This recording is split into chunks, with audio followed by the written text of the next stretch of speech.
my lords and my lady, I believe I was addressing the court on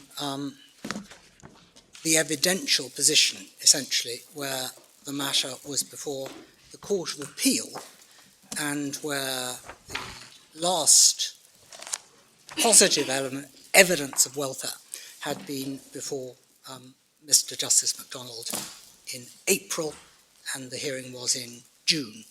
Mr. Setrine, can you speak up so that people at the back of the court can hear what you're saying? I think that if I press a button, it might help. But I don't think so. It may not amplify my voice.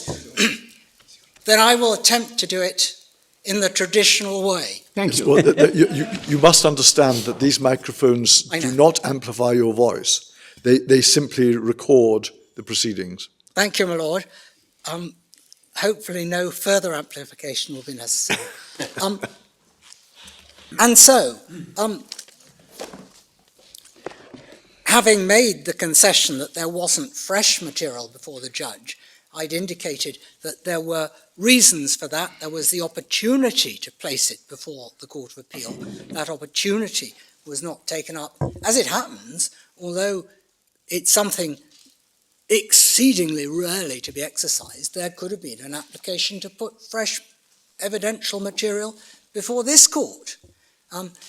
But, my lord, what I have to cope with is the effluxion of time of itself, which is a factor. Whether it is a factor of significance and a determinative factor is a matter that doubtless the court will consider, but the amount of time that passed between April and June is relatively modest. We don't know very much about what is said to have happened that would make a difference in the intervening period, though we do now know, given orally, so far as we're concerned, for the first time by my learned friend, is that there was a change of address by the mother because she could no longer afford her accommodation. And that tends to suggest certainly there isn't positive evidence of entrenchment of settlement. But that reverts to the matter upon which I said I wasn't prepared to make an unequivocal concession, which is, was this in effect, first instance decision by Lord Justice Moylan and the Court of Appeal, in which case the date is potentially relevant, or was it a ratification of a determination by Mr. Justice MacDonald, in which case we say no such criticism can be made because the date of the hearing before him was in effect the date of the most recent evidence. So you don't want to, you want to keep your options open? I would like to keep, Yours. Because, my lord, I think making a concession would be, as it were, putting myself in place of the Court of Appeal. It's not clear, not abundantly clear on the face of the documents what the Court of Appeal did. What is clear is that the Court of Appeal considered the whole canvas. How could it be a ratification of a decision made by MacDonald J? If you remember, you needn't go back to it, but paragraph 73, had I concluded that Emmanuel was that the child was habitually resident in his country, I'd have reached the same decision under the inherent jurisdiction. So the premise of that was habitual residence in England and Wales. The Court of Appeal's premise was no. Habitual residence, so far as I can see, was rightly found to have been in Israel. So the premise of that certainly wasn't accepted by the Court of Appeal. My lord, I went as far as, if the court indulges me, I would prefer to, by suggesting that perhaps the more persuasive argument is that this was Lord Justice Moylan and the Court of Appeal making the determination, but it may be open to consideration. But, my lord, if one looks then, and what I'm doing now is probably slightly disordered because I'm in effect addressing ground two. But it may be that I should go with the flow subject to my lords, and because it's been indicated to me that I must take ground too seriously, that I then have to address head-on the question of habitual residence, and habitual residence at what date, and what is the consequence of a finding or non-finding of habitual residence. And an analysis is probably relatively straightforward. The task of the trial judge was to determine habitual residence as at the date of the alleged wrongful act, which was January, if there was a wrongful act. And if Mr. Justice MacDonald was determining the inherent jurisdiction, well, there were two dates that he might have before him. I'm being technical, but that's an appropriate discipline for me, even if it doesn't necessarily suit the case I have to deal with. A date of interest would be the date of the commencement of the English proceedings. That would be a date classically relevant if the court was making a determination as to jurisdiction. And a determination as to jurisdiction is a question that flows as a matter of at least some interest from some of the submissions made on behalf of the appellant. If the court is considering whether it should be exercising a domestic jurisdiction other than an emergency jurisdiction under, in Brussels 2A terms, Article 20, if one is looking at the Children Act, although one sees that, and there we have with great respect to say that we don't rely on the observations of Reunite. The Children Act does allow for determinations based on physical presence as well as on habitual residence. One looks at where the child was habitually resident as at the date of the commencement of the proceedings. And then my lords and my lady might ask, well, what proceedings? If there had been an application made in round terms, issued, fee paid for a return under the inherent jurisdiction, returnable on the same day as The Hague and following on from The Hague, well, one might have looked at that date insofar as it was relevant. If, on the other hand, a Children Act application had been issued seeking substantive relief and a welfare hearing, then one would certainly be looking at the date of issue to see whether the English court would entertain it or would consider, for example, that there was another jurisdiction, whether in a member state or a non-member state, that had a jurisdiction, or indeed whether there was a lease alibi pendens as of that stage. We know that the Israeli proceedings were issued in January, and so before the dates that we are concerned with for process. But we're looking at the date for a welfare inquiry. Just so. Not a date for the foundation of jurisdiction. Just so, my lord. And Mr. Setright, if an application was made in February and heard only in April, when welfare had to be considered, you're not saying to us that a dramatic change in the situation of the child between February and April would be ignored.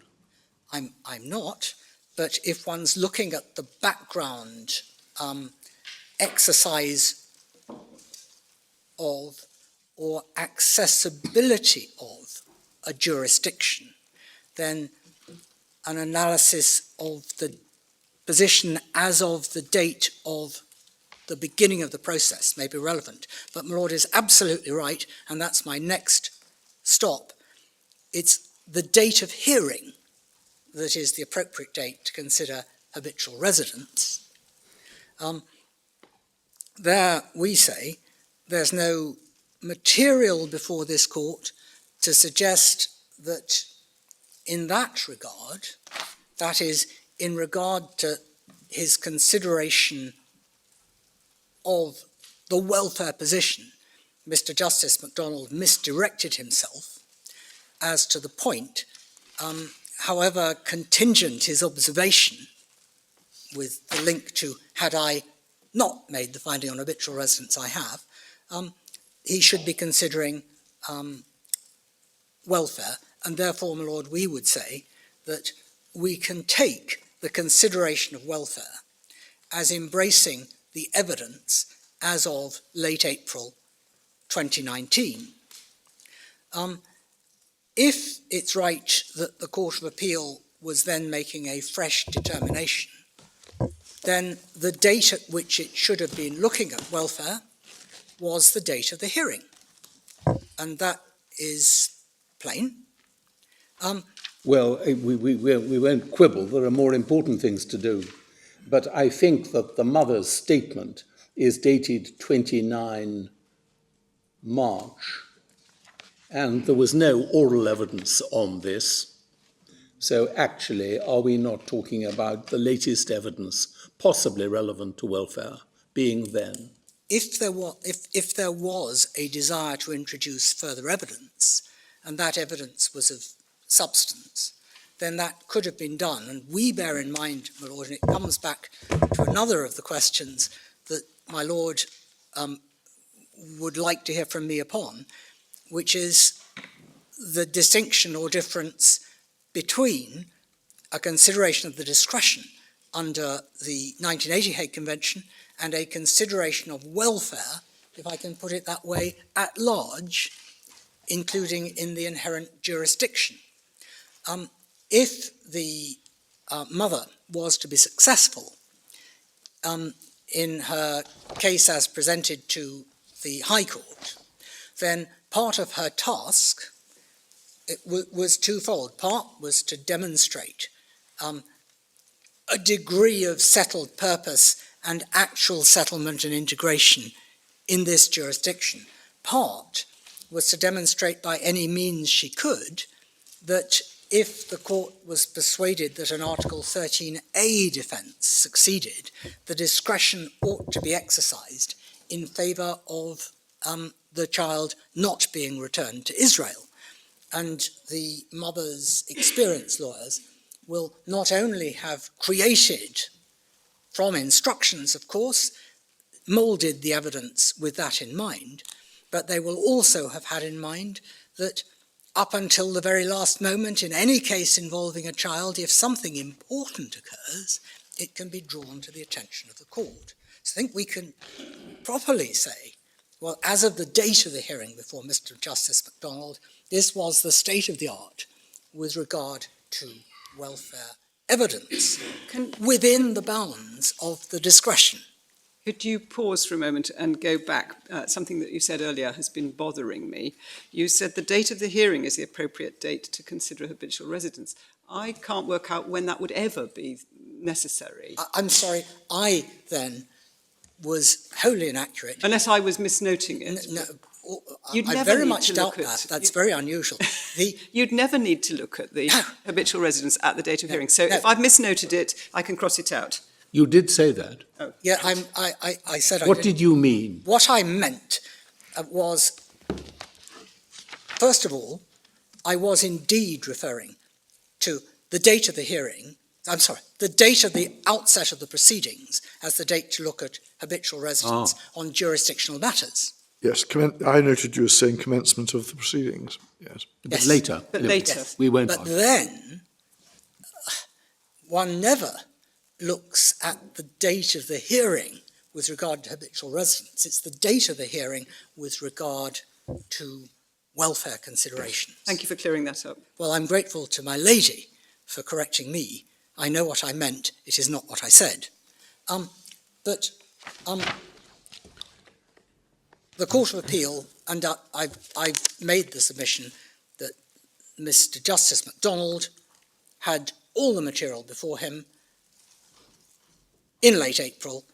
It was, as I put it, probably the state of the art, with the caveat, state of the art in terms of material that might be referable to the determination of a Hague Convention discretion case, that the Court of Appeal in June didn't have any updating material, but it wasn't told that there was any updating material or material matters that it was desired be placed before it to provide a new view on habitual residence. What I'm left with, I've done it again, on welfare.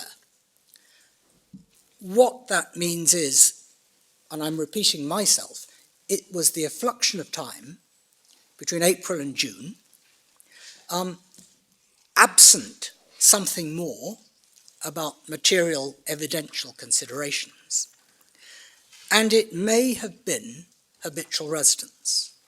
The only determination that was made on habitual residence was made by Mr. Justice MacDonald, and it was inevitably the determination that habitual residence in Israel was not lost at the material time for the determination of the Hague case. Did he go further in that single sentence and suggest that at another date he had determined habitual residence? I think I would be on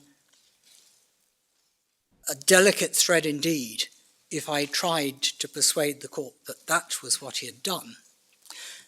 And Of course, his conclusion about habitual residence on the 10th of January was considerably based on, well, it's only 7 weeks. yes, absolutely. Mm. And therefore, I am where I am with regard to the position as before the Court of Appeal. It is a curious bit of fact that no permission to argue habitual residence was given by the Court of Appeal, but the argument before it as to the material issue may have been quite limited, but I can't go beyond the four corners of the judgment in suggesting what may or may not have been in the mind of Lord Justice Moylan. May I just ask this? In paragraph 65 of his judgment, Lord Justice Moylan has written that when asked to identify any additional evidence that the mother might have adduced or any additional submissions which might have been made, what was that question directed to? Evidence or additional submissions relevant to what? May I have a moment? Yes. You were there and I was not. Yeah, welfare, my lord. It was welfare. Yes. Right, thank you. Meaning not. And just to cross the I and dot the T, not in the understanding of my juniors who are present, habitual residence. And that question was asked because the court, that is to say, the Lord Justice Moylan and the parties understood that he was considering the exercise of the inherent jurisdiction. Yes, my lord. And in effect, recording that there had been an opportunity to put in fresh material and that opportunity had not been taken up. Indeed, there had been a concession, which concession my learned friends now reconsider, but that had been the position so far as the deliberations of the Court of Appeal was concerned. So it asked the right question, in effect, or recorded that it was mindful of the right question in the judgment, but nothing was placed before it, which is a point we make when it comes to looking at whether the Court of Appeal was wrong. It's hard to criticise the Court of Appeal when it's not offered anything for not finding that there is anything. That's a different point, being ultra fair, as I must, to consider the question of habitual residence and the question of the mere, I don't say mere, and the question of the effluxion of time. Those are points which the Court of Appeal inevitably must have been aware of.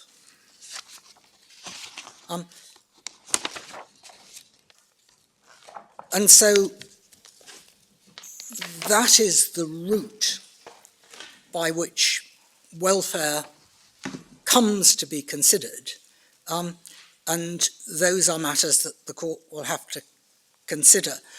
What I'm going to do now is to try to pull myself back on track, go back to ground one, do what I had said I was going to do this morning, and address the other point made by my learned friends, which is that there is in fact an interdiction on recourse to the inherent jurisdiction, and dealing with that in terms of the statutory and other framework.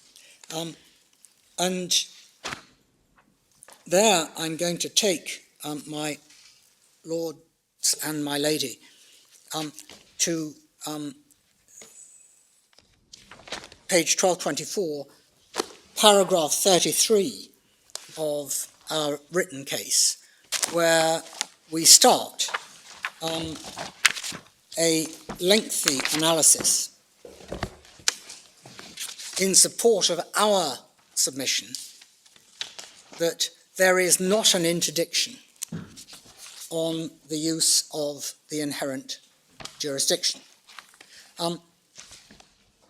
And as I've said, with considerable regret, we don't feel able to rely upon the assertions made in paragraph 37 of Reunite's written case, because there can be an access to Children Act orders. I'm sorry, I think we just ought to remind ourselves what paragraph 37 said.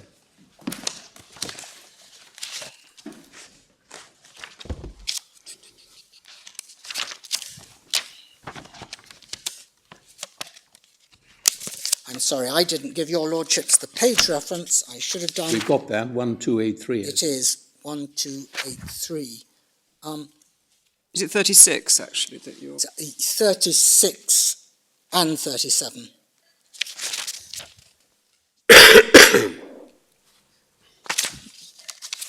But let me take... Sorry, what's wrong with 30? What you say is wrong with 37? The right The Unite anxious to avoid the situation where... I'm giving your lordships, and I do apologise, the wrong reference.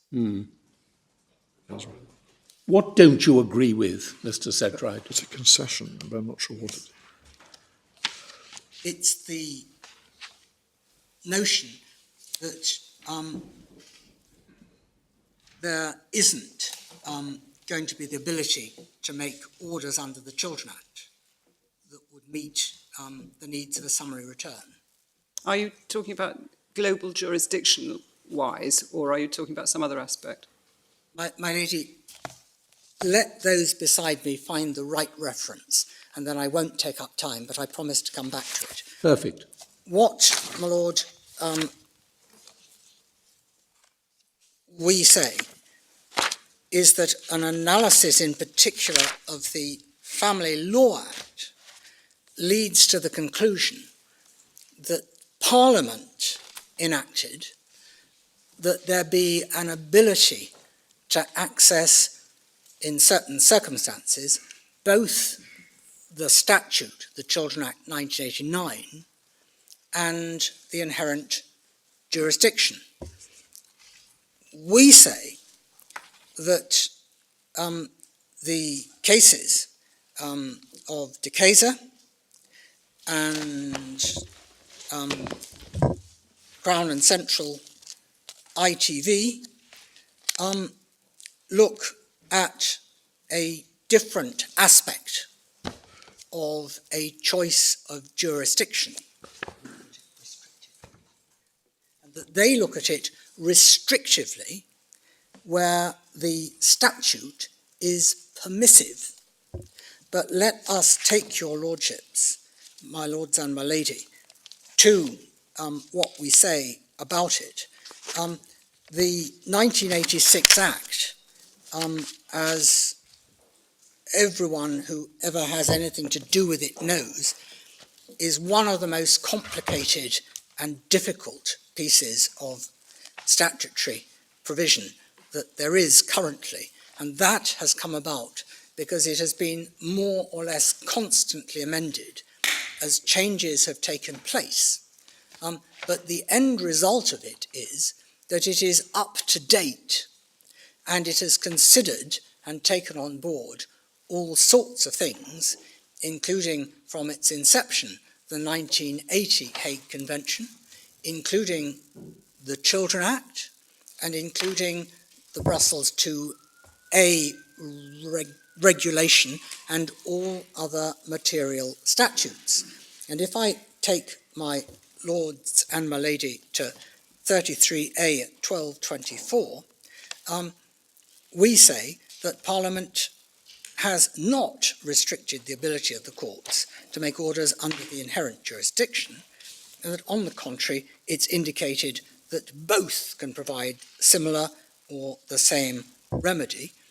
There is an enactment, Section 100 of the Children Act, which has placed a restriction, and it's a statutory restriction, on the use without leave of the inherent jurisdiction.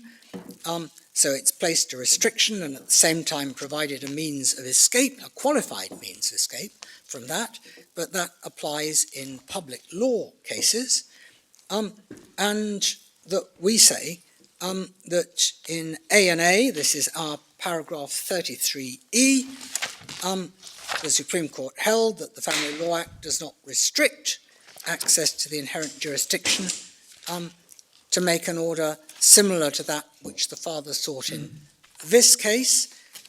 We say, without wishing to over-egg it, that the recent history of the inherent jurisdiction, perhaps contrary to what might have been thought 10 or 15 years ago, is that it has continued to be used, and it has continued to be something to which, in particular situations where a need has arisen, the court has had recourse. And A&A is an example of the revival of what might have been thought to be an extinct access to jurisdiction through the inherent jurisdiction. And we refer again to that passage in Lady Hale's judgment in J, always a choice, but that's between a summary determination and a full welfare inquiry. But we then go to paragraph 34, and we say the Family Law Act, notwithstanding in shorthand re I, which I think it was my lady who drew the attention of the appellants to, because there's an argument that the way into jurisdiction, even in consideration of a case not involving another member state of the EU, is at least first by way of that regulation. We say the appropriate first port of call is the 1986 Act. We set out, and it's probably better to read it rather than for me to articulate it, because it comes across better in writing and more logically when married up to the other paragraphs. We say it applies at 35 to a Section 8 order made by a court in England and Wales under the Children Act, and D, an order made by a court in England and Wales in the exercise of the inherent jurisdiction, with the bracketing at 1. So there they are in tandem. And then at 36, slightly different jurisdictional schemes depending on the type of order that's sought. And there are the two provisions. And then, having put one's finger on 11D at 35, at subsection 3, a court in England, Wales, or section 3, a court in England, Wales shall not make such an order unless it has jurisdiction under the Council regulation or the Hague Convention, that's Brussels IIa or the 1996, or neither applies, but the condition in section 3 is satisfied, and there's presence. Paragraph 38, there's the condition in section 3. Habitually resident in England and Wales, or is present in England and Wales and not habitually resident in any part of the United Kingdom. Well, A and B, this child was not habitually resident in England and Wales as of the date of the alleged wrongful act, may have become habitually resident in England and Wales at some date thereafter. No judge has determined that, but unquestionably was present in England and Wales. So, was the order made by the Court of Appeal in this case an order looking at section 1(1)(d), an order so far as it gives care of a child to any person, contact, education? No, it wasn't. It wasn't. And that, my lord, is the point that we raise at the end of our argument, which is that essentially this was a return order, a special category of order. So the restriction in the Family Law Act does not apply to this type of inherent jurisdiction, but I'm still holding my breath with regard to Section 8 orders and whether it's to escape from the Section 8 problem, you have to show that the Brussels II regulation does not apply, don't you? Yes, yes. Are you going to take us through? In due course, we hopefully will get there. Have a moment, Mike.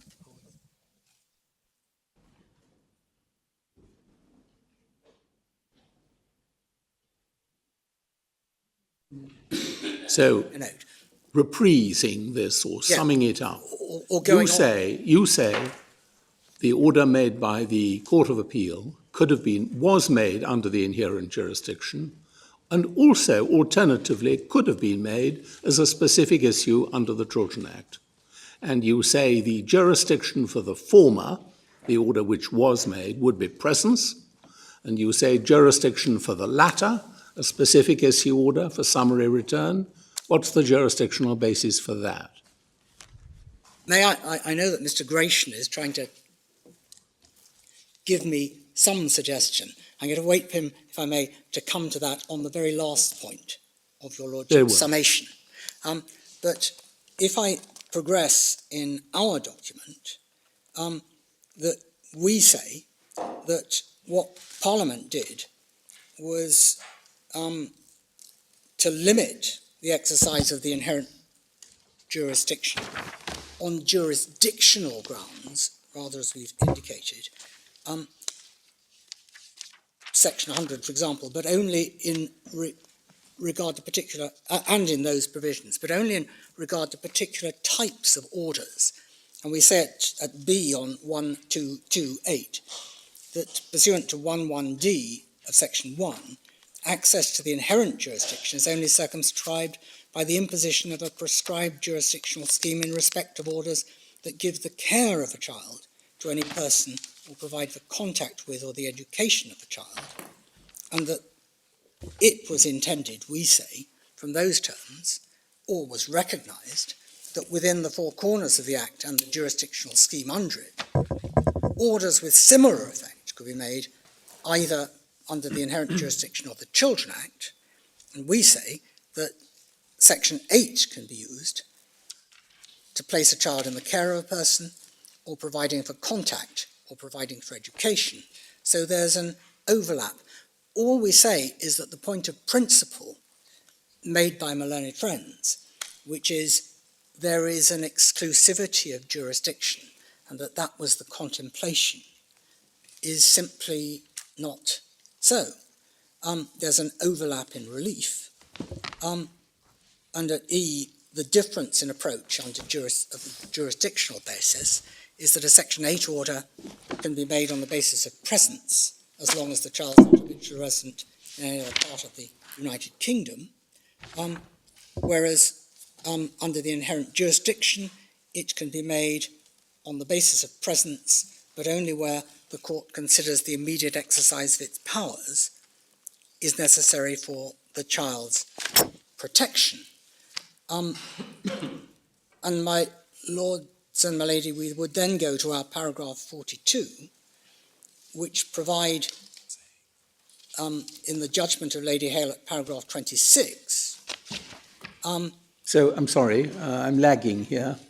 Immediate exercise of powers necessary. That doesn't apply to the order made here, does it? No, it doesn't. No. Thank you. So, But are you still on the question of whether the statutory scheme has ousted the inherent jurisdiction? Is that what we're in this passage for at the moment? It is. Rather than was the jurisdiction actually for Section 8?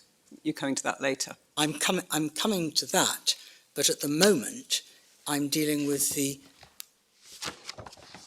assertion that there's an interdiction of access to the inherent jurisdiction You're saying where that can't be right because you've got both the Children Act and the inherent jurisdiction covered here in a way which presupposes they coexist.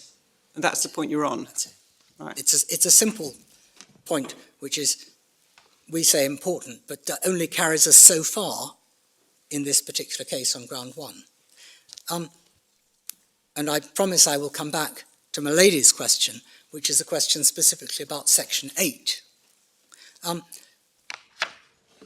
We then move on to paragraph 42 of our document.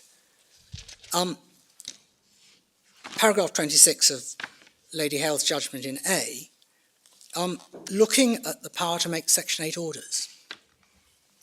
The court has power to make any Section 8 order of its own motion in any family proceedings in which a question arises with regard to the welfare of any child. Proceedings under the inherent jurisdiction of the High Court are family proceedings for this purpose. I'm going to just turn very briefly, because it's a discretion, to family proceedings. It's well accepted that Hague Convention proceedings, 1980 Hague Convention proceedings, are not family proceedings. But inherent jurisdiction proceedings are. So we go on. Inherent jurisdiction proceedings are family proceedings for this purpose. So assuming for the moment that an order for return, which is what the court was considering, or to bring a child to this jurisdiction, falls within the definition of a specific issue order, the judge might have made such an order, even though this was not what the mother applied for. Now, those words are of particular interest, it might be said, in the context of this case, and in the context of the use of both Section 8 and the inherent jurisdiction. So That is, I'm sorry. given my relative unfamiliarity with the legislation, where do I find a definition of specific issue order? That is in the Children Act. The Children Act. We'll find the reference to your lordship. It's a very broad scope that has. Or perhaps you'll only junior Yes. section? 8.1. 8.1. Thank you. There. MS page 18, and a specific issue order is an order giving directions for the purpose of determining a specific question which has arisen, or which may arise in connection with any aspect of parental responsibility for a child. And yes, that can include a return. So, back, if I may, Thank you very much. to Lady Hale and this part of the judgment in A&A. Those comments are a digression, but nevertheless are significantly informative, we say, because her ladyship says, but that is not what the judge, did.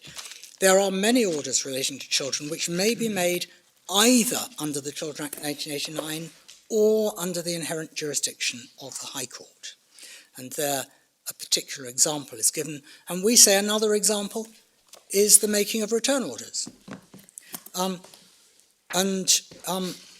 We say that that is correct. It's, with great respect to her ladyship, that it's an acknowledgement of the coexistence of the jurisdictions, and it's an acknowledgement that there isn't the restrictive view of the approach, which is integral to the submissions made on behalf of the appellant.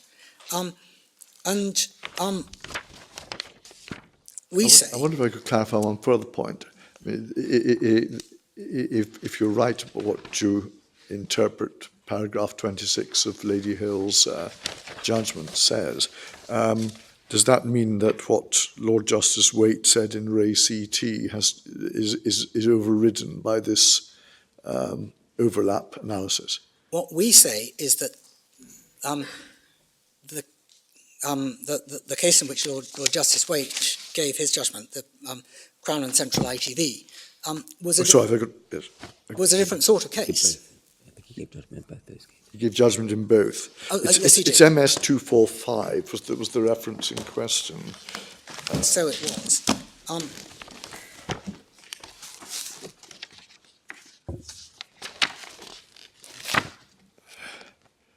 It was Yes, CT. I see that. It was halfway down the page. The jurisdiction is not only circumscribed procedurally.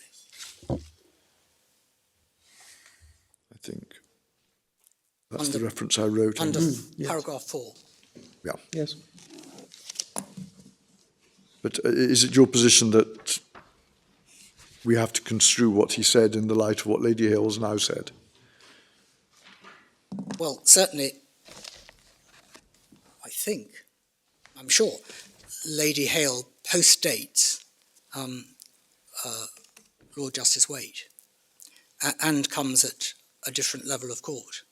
And we say that that is more in keeping with the statute law. Yeah.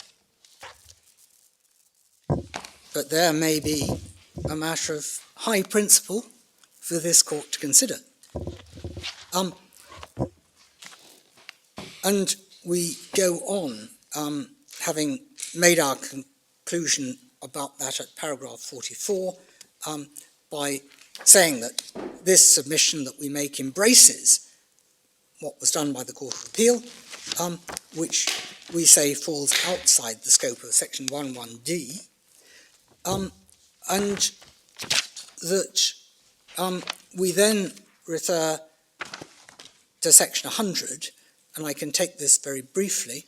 The existence of section 100, which we set out at length, tends to embolden us in the submission that we make, because if the makers of the statute, and we know, of course, that Lady Hale, who gave that judgment in Re A, was intimately concerned with the birth of the 1989 Children Act. And so she is, if I can put it colloquially, most unlikely to have got this wrong. That section 100 must be there for a purpose. If the judge made restrictive interpretations, which are ranged against us and are relied upon by the appellant, are right, there would not actually be a need for section 100. On the other hand, if the desire had been to restrict the use of the inherent jurisdiction in the sort of circumstances that are embraced within this appeal, well then one would not have expected section 100 to have been drafted in the deliberately restrictive way that it was. And so we say that piecing that particular jigsaw together, we arrive at a liberal approach to jurisdiction. You said the public law care cases. That's right. That's right. And without question, what is being proposed in any application for a summary return does not engage the public law care jurisdiction. And there are some obvious public policy considerations which are linked in with human rights, because a public law case very often involves an interference with the rights of both parents, whereas a private law case ordinarily involves a comparative exercise under Article 8 of a decision as to which parent is better for a particular purpose, and there's a balance of infringement of rights, but it's not going to be as draconian as the removal of a child from both natural parents by a public authority. Equally, Section 100, and I'm probably using up my time recklessly, so I'm going to be brief, it is against a long history of the development of a statutory framework which brought up to date English public law. But I go on, if I may, to look at, as I must, the practice direction which is relied upon by my learned friends. And we set out at paragraph 50 of our document what we say about the practice direction, but first what it says, and I read from the second line: the court may, of the italicized script, the court may, in exercising its inherent jurisdiction, make any order or determine any issue in respect of a child, unless limited by case law or statute. Well, my lords and my lady, with that we can plainly take no issue. That's the point I raised earlier. Yes. Exactly so. Yes. It's the next sentence. The underlined text helps us. The next sentence doesn't. Such proceedings should not be commenced unless it is clear that the issues concerning the child cannot be resolved under the Children Act 1989. We say that there quite simply isn't. Outside of the public law arena and outside of the restriction imposed by Section 100, and indeed outside of the statutory scheme which the court has been taken to under the Family Law Act 1986, that line in the practice direction doesn't find a route in our statute law, and we say, with great respect, that in fact that provision is arguably internally inconsistent. The unitalicized, the ununderlined sentence with the underlined sentence, it's inconsistent with the position in statute law, and it's inconsistent with the observations of Lady Hale in Re A. But it may have been picked up from Lord Justice Waite several years ago in CT. It may, and we know that the careful people who draft statutory instruments and the like are not necessarily specialist lawyers in a particular field, although they are always people of high ability, and that may be what has happened here.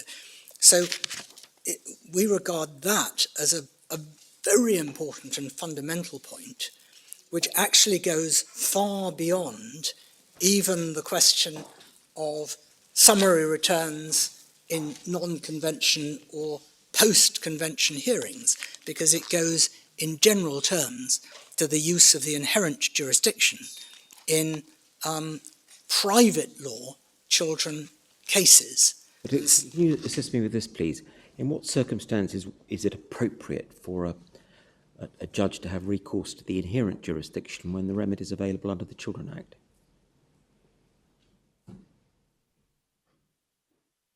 And is there simply a free choice that you can proceed under either? We would say that there is a choice, rather as Lady Hale, in a slightly different context, observed, and it looks as if, when one compares and contrasts, for example, Re J, where the Children Act was actually used, although in the event the House of Lords set aside the summary return, and numerous other cases in which the inherent jurisdiction has been used, including by the Supreme Court itself. One could say, but this would be something of a cop-out of your Lordship's question, that it's a question of which is the most suitable instrument to be used. One of the questions there might be, and there may be a circularity to this, whether the Children Act imposes mechanical procedural requirements, and I listed some of them earlier today, which when one looks not merely at a balance of utility, but one looks at the issue to be determined and one looks at the paramountcy of welfare, show that it's to the benefit of the child that the inherent jurisdiction is used rather than the statute. So that's where you would pin it on the paramountcy of the child's welfare. In either case, it must be paramountcy. There may be cases in which jurisdictional difficulties make it more attractive to use the inherent jurisdiction. That becomes, I was going to say slightly metaphysical, but I probably won't. What's metaphysical about a conclusion? Yes. If you file under the Children Act, you're going to get a district judge, however admirable. And if you file under the inherent jurisdiction, that presumably has to be before a High Court judge. Well, I have to be careful, but that is right. If, for example, the court found that the use of the inherent jurisdiction was inapposite in this case, and that if there was to be an application for a summary return, it could be made under Section 8 and it had to be made under Section 8, then there's a strong argument that this case would have to start at exactly the level that your Lordship has described.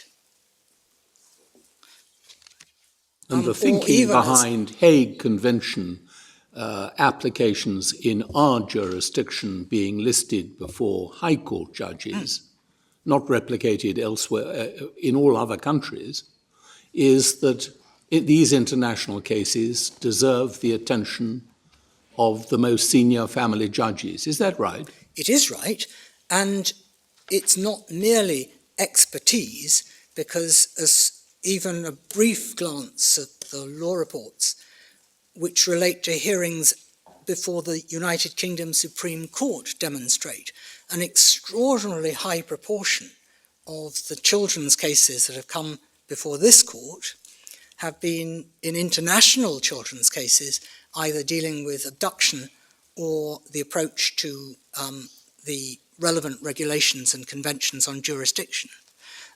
But it also relates to speed. Because, of course, if a case of this kind starts out, as Mr. Gratian has pointed out, it might actually start out in what we used to call the magistrates' court and then progress up. It might well progress up if the judges dealing with allocation feel that it should, but the process will be a lengthy one. And in all cases involving the summary return of children, time is of the essence. That must even have been the case in the case of Riel, the Texas case, because even though 2.5 years had passed with the child in this country, the Supreme Court must have felt that there was an element of urgency included in its consideration of making a summary, for it did, return order, and rejecting our submission that we ought to go down a longer route, and the evidence bore it. And while I'm on that, can I deal with my Lord's point on that self-same case? At the root of that decision was the fact that the mother was retaining the child in England in breach of an American order. In that sense, she might have been considered morally wrong, and an American judge would have considered that she was plain wrong. But abduction it was not, because by the time the American order was made, American habitual residence had been lost, but it goes considerably further than that. There is, as my lord and my lady will know, no scheme in place between the United States of America and this country for the mutual recognition and enforcement of orders. So there is no obligation on our courts to recognise the American order, as there might be under Brussels 2A or Article 23 of the 1996 Convention, and therefore the American father, and for that matter the American judge, had no particular right to demand the return and no particular route of a mechanistic nature through which they could achieve it. And so the court had, exactly as Lady Hale said, it had choices. It could have said, well, yes, there was an American order, but the child is, in English terms, perfectly lawfully here, and was, and there's habitual residence here, and the 1980 Hague Convention quite unequivocally doesn't apply, it's not an abduction, and so that is the end of the matter. It could have said, well, yes, Mr. Harrison, but this requires a full welfare consideration. Or it could have done precisely what it did, which was to say, this is a case for a summary return in the inherent jurisdiction. Without a full welfare consideration. Without a full welfare consideration, but with a welfare consideration. And there is, I wouldn't but say, however much I might have tried to persuade the court otherwise, on the face of the judgment, it was a welfare consideration, but a summary one, on the basis of the information that was available, and without recourse to more. And that's why we say that that particular case, which is a recent case, in jurisprudential terms, there's nothing new that's happened since then, provides a guidance that is of assistance. And just return to the idea that you're departing wholesale from the Section 8 scheme if you allow the inherent jurisdiction to be available in suitable cases. It would only be in a relatively small number of cases, wouldn't it? Because it is, of course, the inherent jurisdiction of the High Court. Yes. Start in the High Court, and if it was to go to any other court, that would only be by order of the High Court. Yes. Is that? So that all members of the panel understand, the inherent jurisdiction is exercisable by the High Court. And the practice is now that although there are Section 9 judges who sit at county court level, family court, county court level, their access to the inherent jurisdiction tends to be quite limited. And cases of this kind which commence, if they do commence, under either the 1980 Hague Convention or the inherent jurisdiction, have only one point of entry, and that is the High Court. And as my lady says, they can be put down, if appropriate, but that would only be on a consideration by a High Court judge, and probably with fairly close case management. Can I ask you this? I can see all sorts of good practical and other reasons, as referred to by my Lord Wilson, why in certain circumstances one may want to go to the High Court and therefore be asking it to exercise its inherent jurisdiction. But to the extent that Parliament has looked at matters of substance and laid down provisions in the Children Act, for instance, Section 1.1, paramountcy of the interests of the child, Section 1.2, capital A, how one approaches that, would one not expect the High Court, in the exercise of its inherent jurisdiction, to be looking to apply that guidance, if you like, as to the substance, by way of analogy? Yes, my Lord makes a very important point. There's been a lot of law on what judges need to do with Section 1.3 of the Children Act. Some judges, when giving their judgments in a Children Act case, will traverse all the sections as a sort of checklist. This tends to make them appeal-proof. Others will, particularly High Court judges who are very experienced in these cases, will consider Section 1.3, but not necessarily set it out seriatim in the four corners of their judgment. We say it goes without saying that any judge who exercises an inherent jurisdiction, particularly one of the judges of the family division, and particularly a judge of the level of Lord Justice Moylan, whose background was as a judge of the division, they will apply, when looking at welfare, as a mental checklist, exactly the considerations that are in Section 1.3 of the Children Act.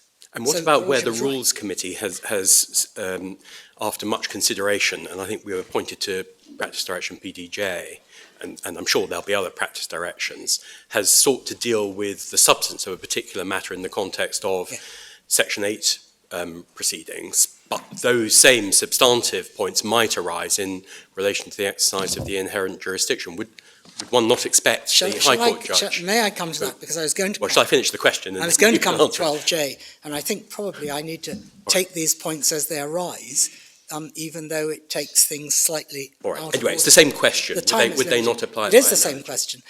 Let me look at Practice Direction 12J, which is a very important consideration because it reflects a national and judicial policy on the importance to be ascribed to domestic abuse.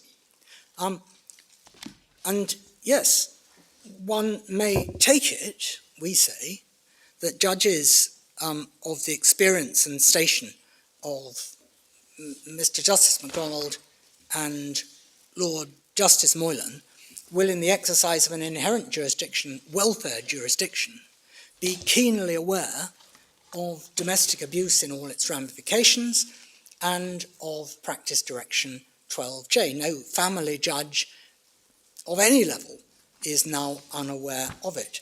But there is a distinction to be drawn. One looks, and that is perhaps where I can begin to answer a Section 8 question. One looks at the individual circumstances of the case, and one looks at what is being asked for, and one looks at the evidence. This was not a case which involved the placing of the children in the care of a particular person. It wasn't a case which involved a change of care at all. It wasn't a case which is within the bracketing of 12J. What it was a return, and it was a return within the four corners of the order made by Mr. Justice MacDonald, and it's fundamentally the same order that was made in the inherent jurisdiction in that regard by the Court of Appeal. It was a return with the mother, with protective measures to Israel, so that a welfare determination can be made. Now, first of all, it's the court in Israel which can and should be relied upon in its full welfare determination. If there is a question, A, of whether there should be a change of carer to the father, B, whether there should be contact of a kind which exposes the child, or for that matter the mother, to 12J type risks, C, a relocation to England and Wales, which might very well be the case advanced by the mother, then one would expect 12J considerations to come to the fore and be investigated there. But Mr. Setright, don't you think that MacDonald J just didn't do it because he decided it on Hague? So let's focus on the Court of Appeal. Yes? The Hague inquiry in relation to the allegations of domestic abuse made by the mother had to be taken, the allegations had to be taken seriously. Yes. Under the Hague Convention jurisprudence, you take them at your highest and see, and without deciding, you see whether there are protective measures of an interim character sufficient to give you the confidence that there will be no domestic scenes affecting the mother and indirectly or directly the child. Yes. Don't you think when you moved to welfare, as the Court of Appeal did in June, they had at least to ask themselves, Is that disposal of the domestic abuse allegations which has been made in The Hague enough for our purposes in welfare? Or does the welfare inquiry mandate something different? The welfare inquiry is unlimited, must be, but it is made in a context. And I'm going, in dealing with that point, to answer your Lordship's larger question, which is what is the difference, if any, between a welfare inquiry, my Lord didn't quite put it this way, a welfare inquiry pursuant to the exercise of the discretion, and a welfare inquiry at large. I wouldn't mind an answer to the specific, narrower question. If you're moving into welfare, don't you have to look back and say, in a welfare inquiry, was that disposal enough? What's your specific answer to that, Mr. Setright? Have to look at all the circumstances of the case, and whether that involves a review, it does involve, my Lord, looking at matters as a check in the context in which you're making the decision.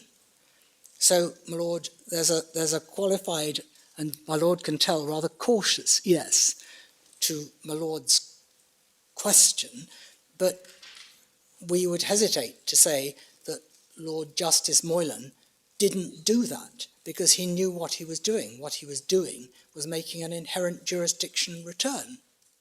And we would expect that in those circumstances, fully aware of all the evidence in the case and punctiliously seeking to discover whether there was more, he would have been aware of it and should, and we say, by inference, would have married up all of that with the question that he was now determining.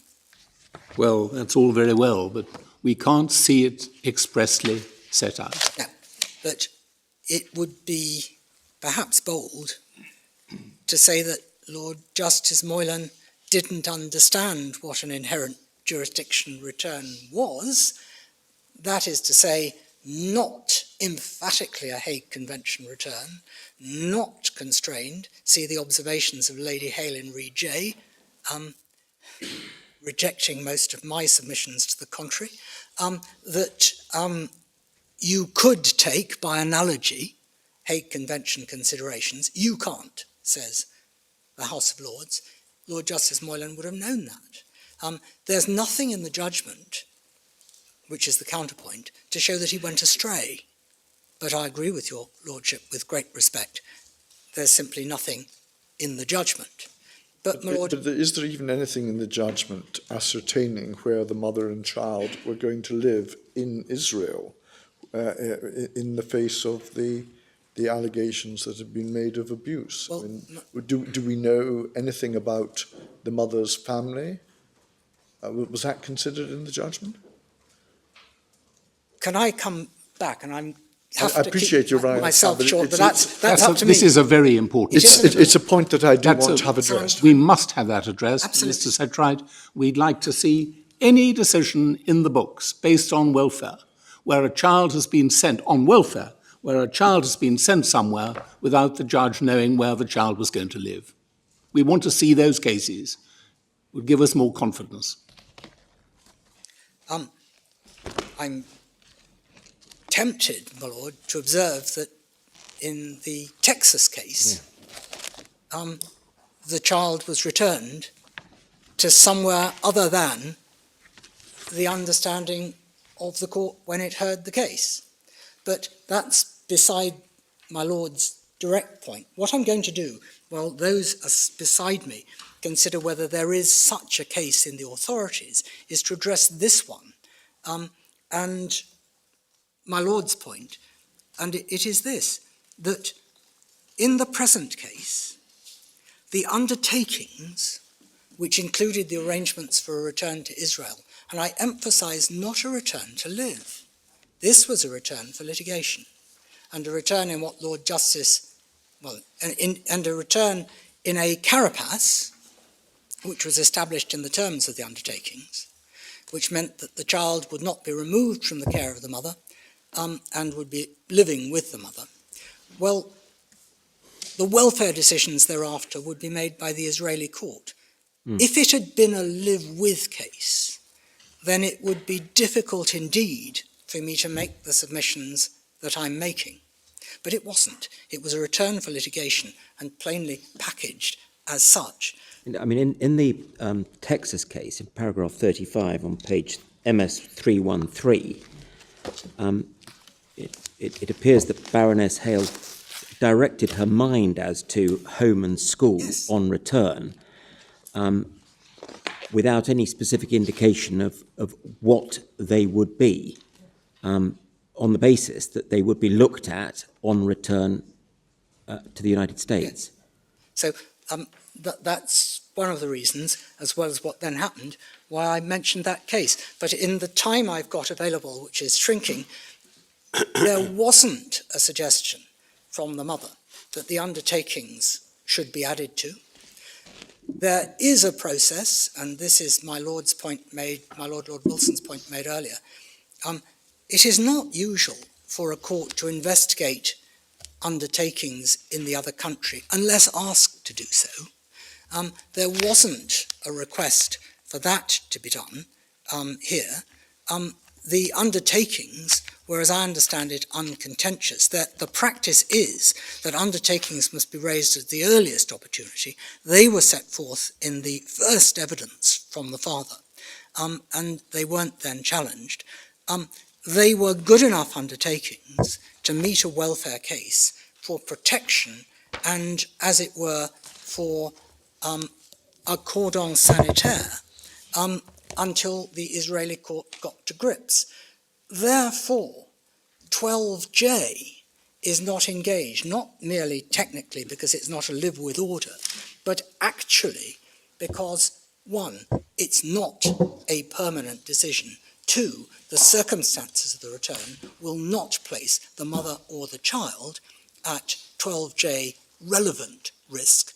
Third, the whole basis of a summary return is that there won't be a 12J investigation more than is necessary. Re-E is the paradigm in the Supreme Court in convention cases. It is exactly, of course, as my Lord Wilson summarised it. In a welfare inherent jurisdiction case, the canvas is broader, but in this case, the court did not have to look at 12J beyond satisfying itself that there was safety in the arrangements that were made, and the arrangements that were made were, in the sense I've described, uncontroversial before Lord Mr. Justice MacDonald, and there was no attempt to add to them thereafter. There was a challenge, of course, to a return, but it couldn't appropriately be made upon that basis. My Lord, may I look briefly to those beside me?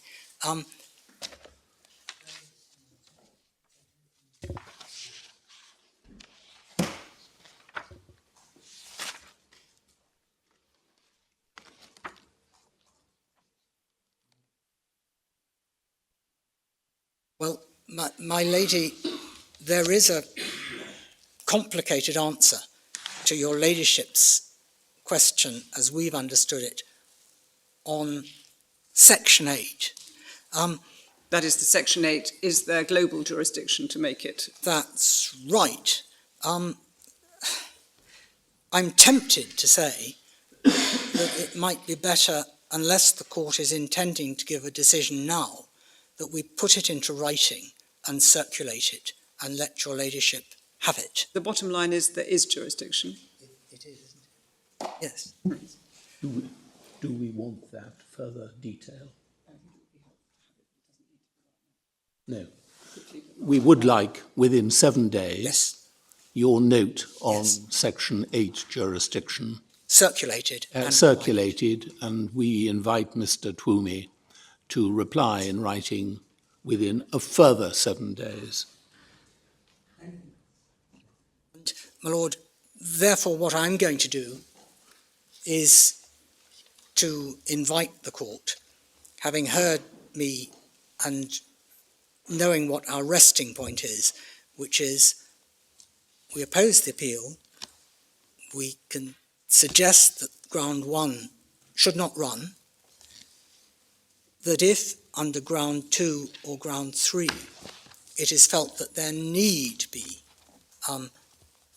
not only a challenge but one which is so effective that it undermines the determination by Lord Justice Moylan and the other justices, the result should be a remittal, so that the matter can be considered on an appropriate basis. May I, unless there are any other matters that the court would like to hear of from me, invite the court to hear the follow-on from Mr. Jarman briefly on ground 3. The other utility of Mr. Jarman, who's very useful indeed, is that he was actually there. I think he's unique in that, at the hearing before Mr. Justice MacDonald, and if there are queries about the facts and what happened, he can answer them. So if I wanted to ask the following question, when a judge embarks on any welfare inquiry, shouldn't he at least ask himself and canvass with the advocates, do we need a Kafkas report here? Is that the question that I should address to you or to Mr. Jarman? To me initially, and I'll answer it, Please. which is that depends.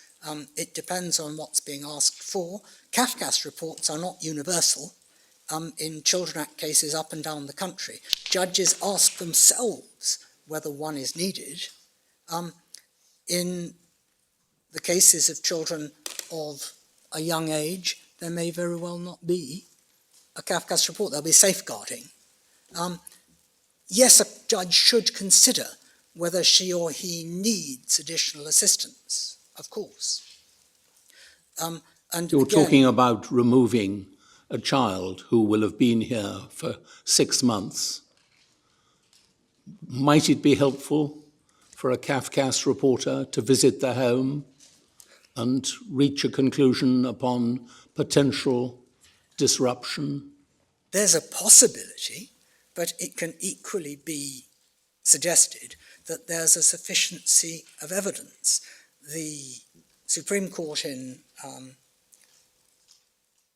the Texas case didn't consider it necessary for further welfare inquiries to be made.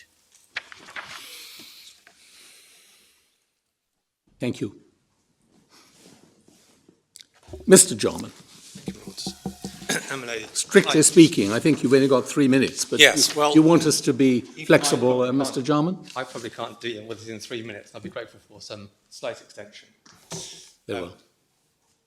Well, look, can I firstly repeat the thanks for the extension of time? It certainly made my life slightly easier, albeit it was a very busy weekend.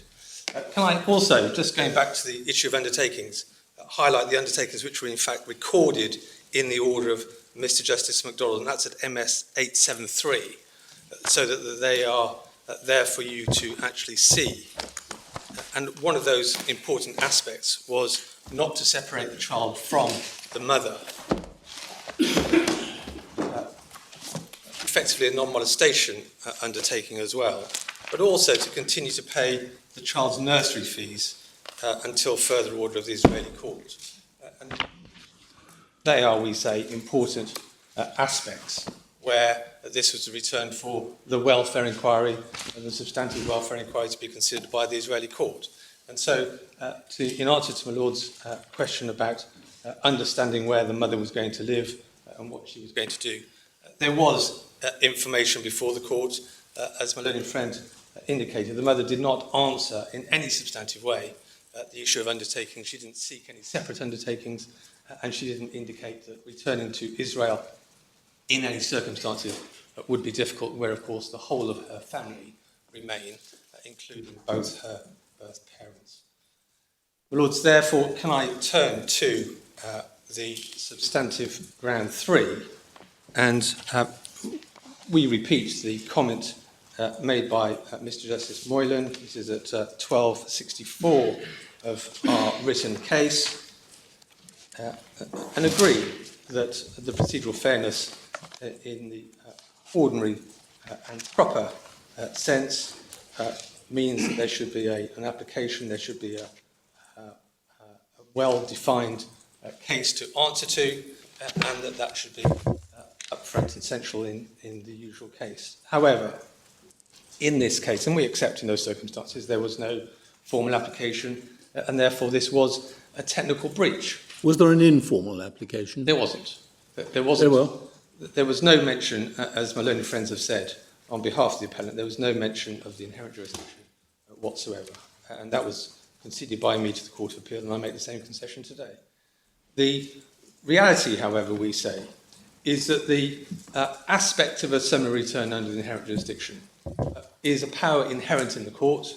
It's a power which is known to professionals in the field, and in those circumstances, it can't be said that it took the appellant or her legal team by such surprise. And whilst we accept the default breach, we say, is it in fact fatal in this case? What is the impact on this appellant of that application not in fact being made before Mr. Justice MacDonald? And of course, Mr. Justice Moylan, in his judgment, sets out within his judgment the questions that were put to Mr. Toomey by the Court of Appeal. What is additional to your case that you wish to put forward? What additional evidence is there? And of course, as my Lords know, Lord Justice Moylan recorded that Mr. Toomey struggled to answer that particular question. And we say that in this case, a child just 2, in circumstances where she's living with the mother and going to nursery, albeit a nursery that doesn't speak her primary language, the evidence was strikingly similar. There was no significant difference to the exercise of welfare under the inherent jurisdiction to that under the 1980 Hague. The only significant difference, of course, is that under the 1980 Hague, the discretionary exercise is bounded by the policy considerations. Well, those weren't present, and Lord Justice Moylan was clear in his judgment, we say, that there was sufficient evidence and there was a legitimate summary return on the available evidence before the court. And in those circumstances, we say that the appellants had a fair opportunity, they were given a fair opportunity to put their case. They were asked in turn by Lord Justice Haddon Cave what additional evidence you'd like to put forward or arguments you'd like to put forward. There were none.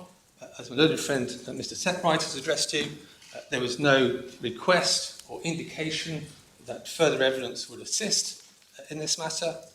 And in those circumstances, we say that the impact on this appellant has not been demonstrated to be sufficient to undermine breach that we accept took place. And so the concession which was given by the appellants in the Court of Appeal, which they now seek to resolve from, we say is a rather artificial and technical argument where they're seeking effectively to bolster their case. And if we look at their arguments at 714, paragraph 80, Yes. those are the substantive impacts the appellants rely upon. The first question, was it in a child's best interest for the Israeli courts to determine her future wealth? Undoubtedly, that was a question that was answered in the affirmative, and the order was made accordingly.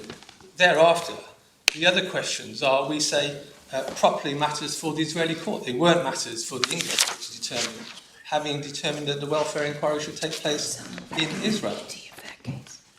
And therefore, as my Lord Wilson observed at the beginning of this hearing, this wasn't a relocation determination. This was a summary return for those issues to be considered by the courts of Israel. And therefore, questions about who the child should live with or spend time with, or a combination, are not relevant to this argument. And likewise, the paragraph C, the domestic abuse allegations, were dealt with within the parameters of the undertakings. And it's important to note as Mr. Setright has made clear, that those undertakings were put forward in the first statement of the father, at the first ex parte hearing, before the mother was even served with the papers, before there was any consideration about what the mother would be saying. So it can't be said that the undertakings were somehow produced out of a hat during the course of the hearing and they had no time to answer them. Those undertakings were upfront, in writing at the outset. They were not addressed in any material way or at all by the mother. She did not seek her own separate undertakings, and Mr. Justice MacDonald, having regard to those and the available evidence from the Israeli Central Authority, satisfied himself that they were proper protective. Are you saying that the father was offering an undertaking not to molest before any allegation of molestation Yes, is my lord. articulated? Yes, my lord. That's within his first statement. Could you give us the reference to that?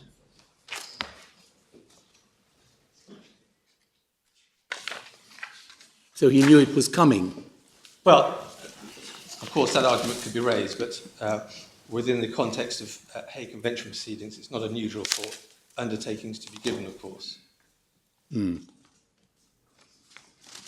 Yes, Mr. Jarman. Anything else? 963, I'm told. 963. Thank you. My lord, so that is the situation in this case. We respectfully agree with the submissions given by Reunite as to minimal standards. That is set out within their document at 1285. And we agree that if the inherent jurisdiction is utilised, subject to your consideration of ground one, of course, then there should be some notice, some proper notice of that at the first available time, the first inter-parties hearing. Whether that's by formal application or not is a moot point. Reunite in their footnotes say that non-means, non-merit tested legal aid would be available. That's not our understanding, that inherent jurisdiction applications don't merit or attract the same funding that the 1980 Hague Convention attracts, and therefore that may create its own difficulties. But nonetheless, some formal notice as to the use or reliance on the upon the inherent jurisdiction. We respectfully disagree with the submissions put forward by the International Centre for Family Law at 1290, and in particular paragraph F, where in every Hague case or every inherent jurisdiction case, there should be automatic safeguarding. That's a burden that we force the Kafkas High Court team, who haven't had the opportunity to respond to that submission. And our submission is that ordinarily the safeguarding issues are dealt with by way of undertakings. If in any particular case, of course, a judge of the division decides that there should be further or better particular safeguarding, that's at his or her discretion, and that request can, of course, be made in those circumstances. As a routine and procedure, we don't agree that there should be automatic Kafkas safeguarding in these types of cases. I just, I know you're on borrowed time, but in your position statement for the hearing before Mr. Justice MacDonald, Yes. 791 in the electronic bundle and paragraph 35, last sentence, you asserted that accommodation should not, submitted, a fairer word, should not be a problem for the mother. Was there any response to that? No. There's never been a response, either to where or how she would live in Israel, but also, as you're now aware, very quickly after separation, the mother moved to a different address, which was not disclosed to the father, and we still don't know the details of it. Could I just ask? This is talking about accommodation in Israel, so Yes. her moving to a different address in England is neither here nor there. No, but it's evidence, we say, that the mother was able to support herself in England separately, although we're told she couldn't afford the first rent. But our better point was that the whole of her family remained in Israel, and her own evidence addressed the reconciliation of herself and her family, and we say that was available property for her. This, of course, was on a temporary or possibly temporary basis, depending on the decision of the Israeli court. And sorry, I just wanted to ask page 963, which you gave us the reference for. I was just looking at that. There seemed to be reference to an outstanding warrant for the mother's arrest. Yes. What happened in relation to that? Because the father had alleged that the mother had wrongfully removed the child from Israel, he informed the Israeli police, who then issued an arrest. That was covered by the undertaking, if I remember right. Exactly. And that was a conditional return made by Lord Justice, Mr. Justice MacDonald, because that arrest warrant had to be removed prior to any return, and documentary evidence served in relation to the same, and that was done in time and before the expiry of the order of Mr. Justice MacDonald. Yes, thank you. Mr. Jarman, thank you very much indeed. Mr. Goody. Lord, then, in reply, if I may, a few points. Can I start first with the point made in relation to the Family Law Act of 1986 and the suggestion that the broad ambit of jurisdiction that is afforded care and control in inherent jurisdiction matters, overlapping in effect with the broad jurisdiction under the Children Act, in some way or shape counters our primary submission about cutting across the statutory scheme. The first point is Parliament legislates against the background of the common law, and the common law is well settled by De Keyser in the 1920s. Parliament might have overturned or overruled that common law position. Indeed, the respondents refer to one statutory provision that might indeed have that effect, but does not appear in the Children Act. They refer to the Forced Marriage Act, which says that the inherent jurisdiction is not affected by the passage of that act. It's beyond the scope of this inquiry or this hearing to inquire into whether or not that is, as a matter of fact, an exception, but it's certainly open to Parliament to make that exception. We say one looks to see, through the lens of the 1986 Act, whether there is jurisdiction first to make the order, and then, rather than saying which should be used, then you say which should be used. So if there is jurisdiction for both, our point is you don't use the inherent jurisdiction if the Children Act will do. So the clear response we suggest to the point made by the respondent is this. If the jurisdiction between the inherent jurisdiction, care and control orders, overlaps entirely with the Children Act, what is it to stop a parent going to their local family court and seeking a care and control order rather than the Children Act? Because the two have the same jurisdictional cover, which is why Lord Kitchen, in our submission, was right to ask, but we fear never received an answer, what is the trigger? What is the matter that directs one away from the statutory scheme? When does that happen? They couldn't go to the local family court because it's the inherent jurisdiction of the High Court.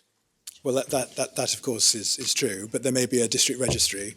But yes. Well, it does rather narrow the sphere, doesn't it? It does, but I think my lady has the point that if it is an unrestricted, unbounded, unboundaried jurisdiction, same as the Children Act, then the tier of judge is your only limit.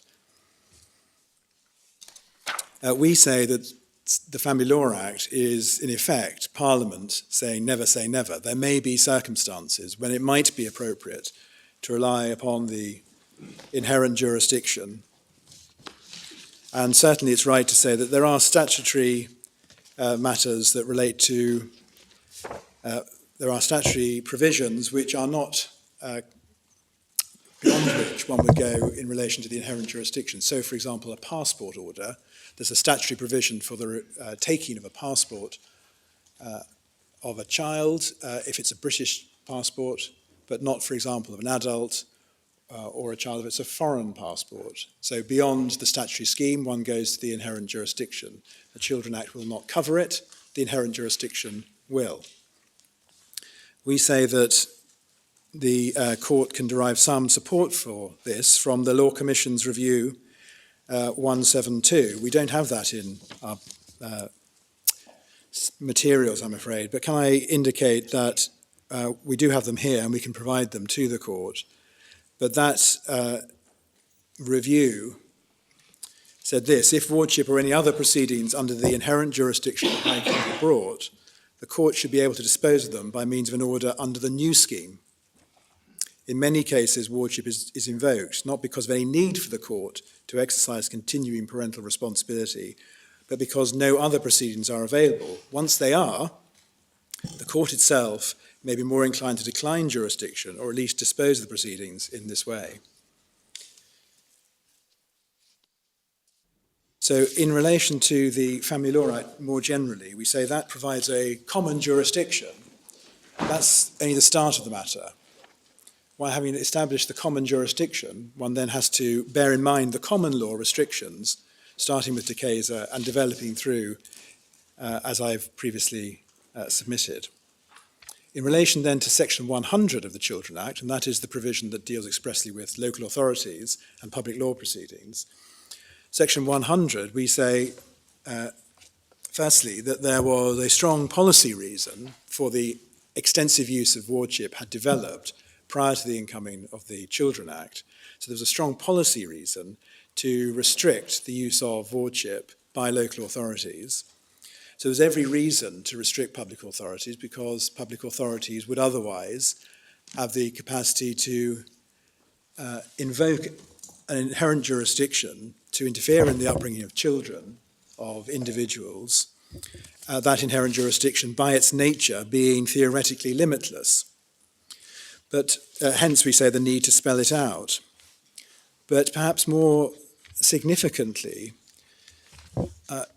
Section 100 itself, in my submission, makes it clear within the statute why it was that it was spelt out. Can I ask my lords to, and my ladies, look at Section 100? Is it?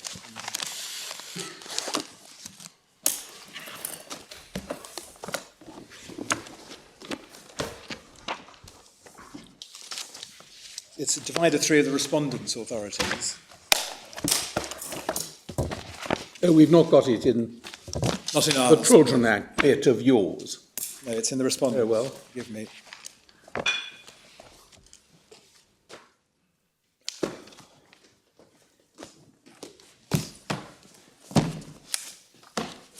It's divided three, my lord. Yes.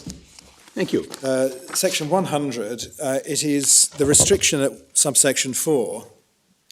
The court may only grant leave if it's satisfied that A, the results which the authority wished to achieve could not be achieved through the making of any order of a kind to which subsection 5 applies. Subsection 5 is made otherwise than in the courts, under the court's inherent jurisdiction. So that 4A is the common law position arising out of De Keyser. And the reason it is spelt out in the Act is to add a further restriction, the restriction rising under subparagraph B. So leave may only be granted if the local authority crosses both hurdles, the common law hurdle, which is spelt out, we say for matters of public policy, and the second hurdle in relation to the risk of significant harm. And so that is why it is spelt out, and that does not, in our submission, support the applicant's case. Reference is made then to A and A, which is the dicta of Baroness Hale. Can I ask the court in particular to, the passages at paragraph 26, the divider is divider 6, and paragraph 26 is at MS 60.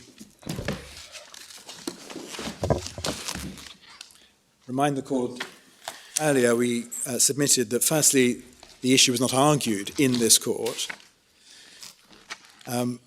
that when the remedy available under the statutory scheme, when it's available, it should be preferred. But in this case, we say that this was Baroness Hale acting in a way which is descriptive rather than prescriptive.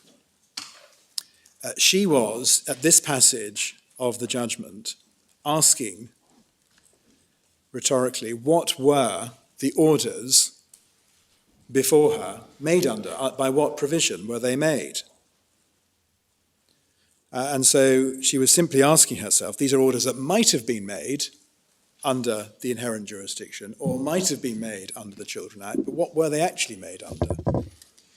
That is not the same thing as to say that they must be made under one scheme rather than another. As I say, it's descriptive rather than prescriptive, and in any event, it is not central to the court's decision, whereas the judgment of Lord Justice Waite in both the Central Television case and CT are central to his decision. They are ratio. They're part of his ratio. These were, in our submission, passing comment of a descriptive nature in a case where the issue wasn't argued. May I turn then to the thorny question of what approach the Court of Appeal took on the question of welfare and the inherent jurisdiction. We suggest that the Court of Appeal in this case appear to have simply upheld and applied the judge's assessment. We say that for the following reasons. Firstly, otherwise they would have dismissed the appeal. They did not dismiss the appeal. Sorry, they would have allowed the appeal, dismissing the orders made under the judgment, and then made their own order, their own fresh order. Secondly, one looks at the... Yes, it is odd that it was drafted as a dismissal. Yes, it was one of those cases where one attends court, thinks one's won, but comes away and finds one hasn't. And so I drafted the initial order for the court's consideration with some preambles. Those were removed by the court. Oh. So Very well. Perhaps more substance is the references by the Court of Appeal in paragraphs 60, 65 and 69, which are cast in terms that would suggest they are upholding the trial judges, that's MS 737, the trial judge's assessment. So paragraph 60, the next issue I propose to address is that set out in paragraph 2C, namely whether the judge would have been wrong, alternatively, to order the child's return summarily. Paragraph 65, the issues therefore are whether the mother was prejudiced by the absence of any such application and by the other matters relied on, 63, relied on by her so as to make the judge's determination unfair, and whether the judge was in a position to make a sufficient welfare assessment necessary to the proper exercise of the inherent jurisdiction. We say clearly looking back to April. And then at 65, an answer to my Lord... The judge's determination, but he didn't make a determination. No. No. Yes? And then 65, an answer to my Lord Kitchen's question, and my struggle. The struggle was in relation to welfare in April. In our submission, that is clear. So it's not a case where Ladden Marshall would apply. Of course, the cardinal rule in Ladden Marshall is the material could not have been produced in the first instance, and we are actually just, we say, confined to the material at the first instance. I think I did ask the court to consider whether it was exercising its own jurisdiction, its own discretion rather, in relation to the inherent jurisdiction. I'm sorry, can you repeat that? I think I raised in argument, and I've asked for a note to be checked in relation to that, and perhaps we can clarify that. My memory may be false, but I believe I asked whether the Court of Appeal wished itself was going to exercise its own discretion under the inherent jurisdiction. But certainly the consequence of our submissions, and I suggest the consequence of the judgment, is that it is clear that the Court of Appeal was upholding something. It was in effect saying there is a welfare assessment, adjudication. It's within a particular scheme. It's in answer to a discretion arising under Hague. But there is the welfare, and that will do. course, in relation to that, my learned friend following on for the respondent says that that discretionary welfare issue, welfare is boundaried by the Hague policy. In our submission, it's weighed against it. It is coloured by it. It is certainly not just boundaried by it, and it is, of course, not an assessment where the child's welfare is paramount. Though I come back, if I may, to something I said at the very start, at the very outset, in case the submissions of the respondent might cause the court to consider otherwise, and in particular, perhaps, paragraph 9 of Reunite's submissions. And it's right to say that we faced something that appears at first blush to go a little beyond neutrality. But in any event, we'd better remind ourselves of what Reunite said in paragraph 9. Thank you. Oh, yes. We looked at this with Mr. Sedra. Yes. What we say about this is that the scheme we propose to this court is the very scheme identified in 2006 in Re-J. If it was fit for Re-J, it is fit for any other case to be brought under the Children Act. Regardless, we say whether it's summary determination or not a summary determination, Re-J tells us that the Children Act will do it. So if it's a wrongful removal, but not under Hague, Re-J says we can do it under the Children Act. If it's a determination that needs to be summary, it can be under the Children Act. So this is not a coach and horses through the law. It may be something of a wake-up to practitioners, but we start from the, I hope not bold premise, that a court should first ask itself what its jurisdiction is. And if there is a perfectly good statutory scheme, then it should start there and only move away if there is a need to do so. There's no need to do so in Re-J, and there was no need to do so in this case. So really it comes to this, does it not? When asked why must there be a turn to the inherent jurisdiction, if an answer was provided to that question, it seems to come to this, that the inherent jurisdiction might give a swifter outcome. And our submission, that is certainly not a matter of substantive law. The substantive law is the cutting across the scheme point. It's a matter of procedure. And if one looks at procedure, one would look at Practice Direction 12B, which permits for urgent applications to be made.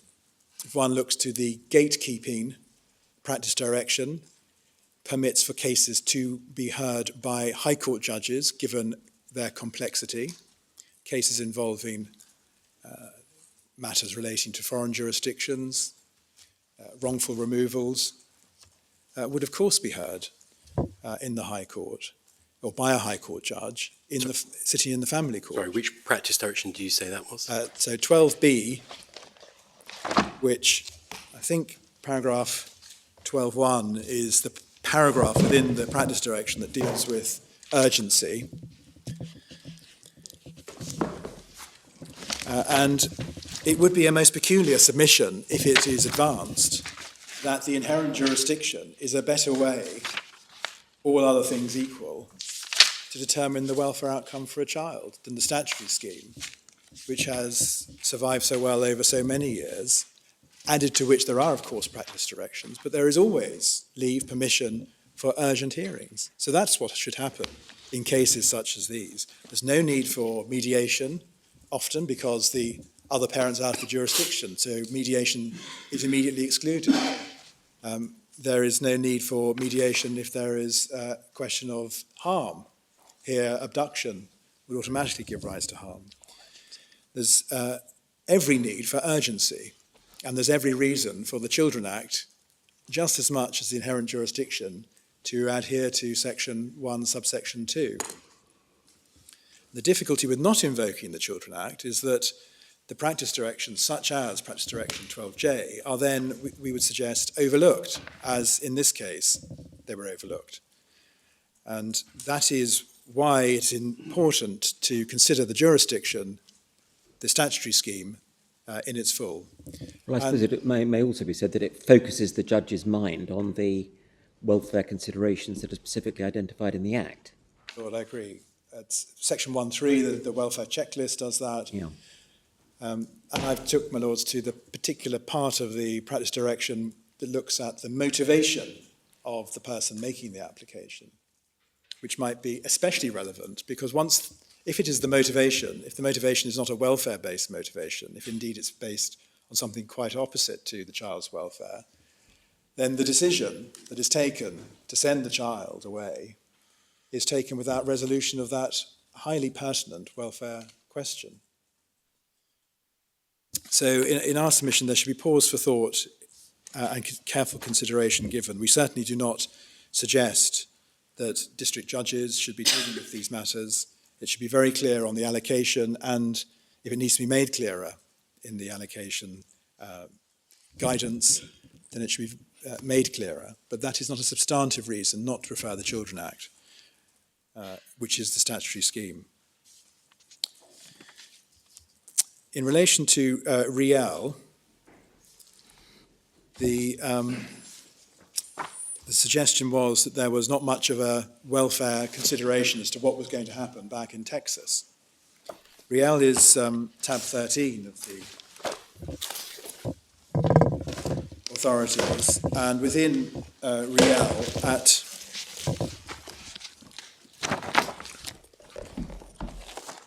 MS 307. Yes. There it is recorded, I hope. Oh, there was a Kafkas report, was there? I'd forgotten that. Wrongful breach. Paragraph 17. Yes. Mother's failure to comply with the father's rights of custody under the order of August 2012. Which paragraph are you reading from? Paragraph 17, my lord. 17, thank you. It's perhaps put more clearly on the previous page at page 8, paragraph 8, 305. District Court made an order requiring the mother to return the child to his father in the US and thereafter to comply with the terms of the Texan court's order. The order remains in force, the mother is in breach of it.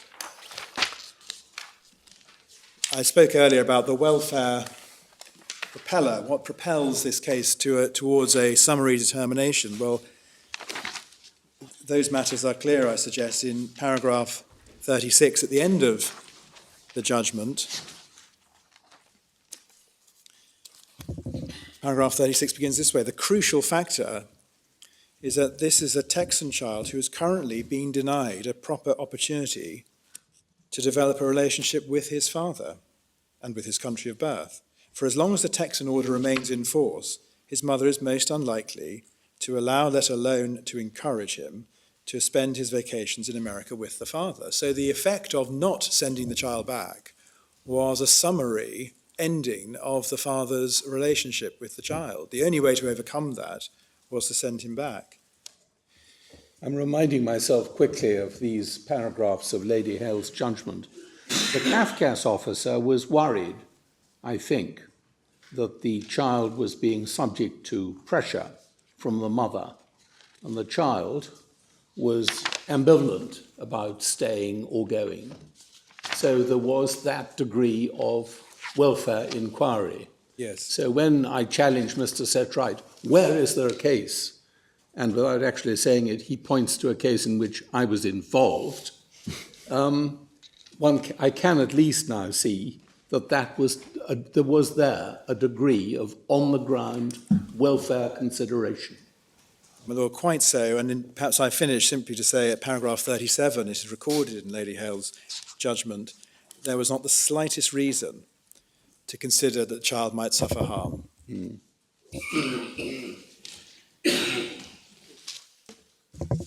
We have said that there is no authority. We laid down the proverbial gauntlet in our written submissions to say there's no authority giving rise to a summary return in the absence of wrongfulness. Mr.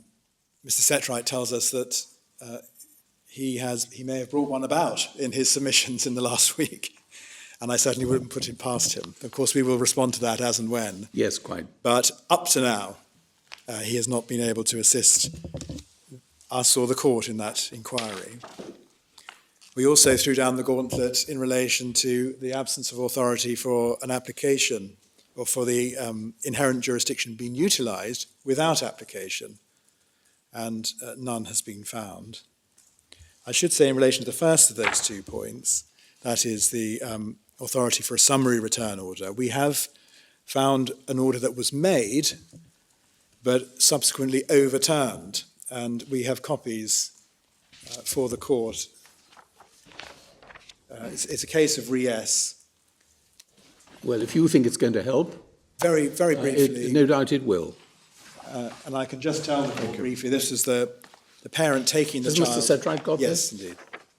This is the child being taken to Spain by the mother, by both parents, yes. So it was perfectly lawful. The local authority had taken proceedings for emergency protection order, and at that point, off she went. Oh, yes. Well, I think we ought to consider this in our own time. Yes, I'd be much obliged. And of course, what the late Lord Justice Wall did at that time was to overturn the decision for a summary return and direct a fuller inquiry, because it wasn't that sort of case. It wasn't an abduction, wrongful removal. Well, that might be interesting. Grateful. Yes? There's been a suggestion there may be a remitting in our submission. There is still no application to remit. The application was resolved by the trial judge, and that was the application under the 1985 Act.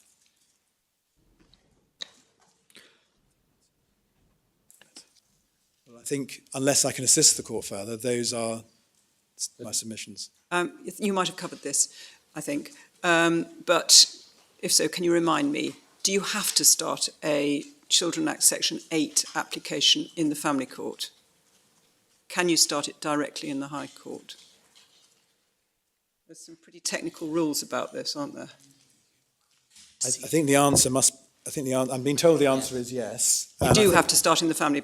No, you don't. but you can start in the High Court. And of course, as long as those are family proceedings, there wouldn't necessarily even need to be an application.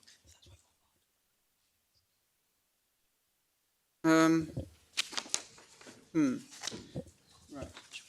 Well, if at Can some we point provide I can chapter have and verse? chapter and verse for that. Certainly. Anything else? Mr. Toomey, thank you very much. Mr. Setright, we've been handed a decision, re-s, and on the briefest look at it, it might be relevant to our inquiry about summary returns of a child lawfully here. And so, in fairness to you, what do you want to say about it? Or if you've only just been handed it, do you want to say something in writing about it? It will be brief, but yes, if we may. Well, can that be included in your within 7 days presentation to us? Thank you.